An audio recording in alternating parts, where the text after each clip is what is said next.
தந்தவர்கள் கண்மணி முகமது ரசூலுல்லாஹி ஒரு வாத பேச நாம விளங்கணும். அந்த நாயகம் யார்? அல்லாஹ் அவனுக்கு கொடுத்த அந்தஸ்து என்ன? எந்த துறையில் எடுத்து பார்த்தாலும் சரி, இது அது இல்லை, எல்லாரையும் அல்லாஹ் தஆலா அவர்களை உயர்வாக்கி அவர்களுக்கு அல்லாஹ் கொடுத்த தோழர்கள் இருக்கிறார்கள். அந்த தோழர்களையும் அல்லாஹ் தேர்ந்தெடுத்தார். உலகத்திற்கு ஹிதாயத்திற்காக நபிமார்களை அல்லாஹ் தேர்ந்தெடுத்தது போல் ஒரு ஆள் தானா நபியாக முடியாது, ஒரு வலியாக அவருடைய முயற்சியினார். யாரும் நபியாக முடியாது. தபாரக்கல்லாஹுமா வஹ்யும் பிமுக்தஸபின் முஸ்லிம்கள் உலகத்தில் யாரும் வஹியை தானா உருவாக்க முடியாது.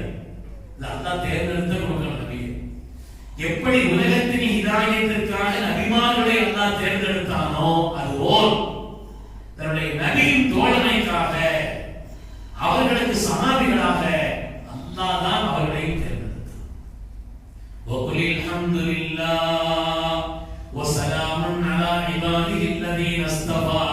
நாயகமே சொல்லுங்க அல்ஹம்துலில்லாஹ். அல்லாஹ் தேர்ந்தெடுத்தார்களே அந்த அடியார்களே சலாம் உண்டாகும்.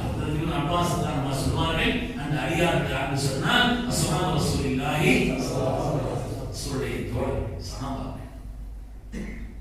தன்னுடைய நபியின் தோழமைக்கான இஃப்தாரஹும் அல்லாஹ் லிஸஹபத்தி நபியிஹி வ இகாமத்தி தீனிஹி. நபியினுடைய தோழமைக்கும் உலகத்தில் மார்க்கத்தை நிலைநிறுத்துவதற்கும் அல்லாஹ் அவர்களை அந்த தோழர்களை தேர்ந்தெடுத்தான். எந்த இடத்திலும் ரசூலுல்லாஹி என்ன உலகத்துல மனிதர்களுக்கு குறிப்பிட்ட ஊருக்கு, குறிப்பிட்ட பகுதிக்கு, குறிப்பிட்ட காலகட்டத்திற்கு தான் நபிமார்கள் வந்தார். குறிப்பிட்ட காலம், குறிப்பிட்ட இடம், குறிப்பிட்ட ஊர்.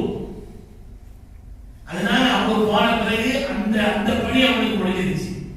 அதனால அவர்களுக்கு வழங்கப்பட்ட அற்புதம் அதோடு முடிஞ்சு போச்சு. இந்த மூசா அலைஹிஸ்ஸலாமுடைய அசா இல்லை, யூசுப் அலைஹிஸ்ஸலாமுடைய சட்டை இல்லை, சாலிஹ் அலைஹிஸ்ஸலாமுடைய ஒட்டகை இல்லை,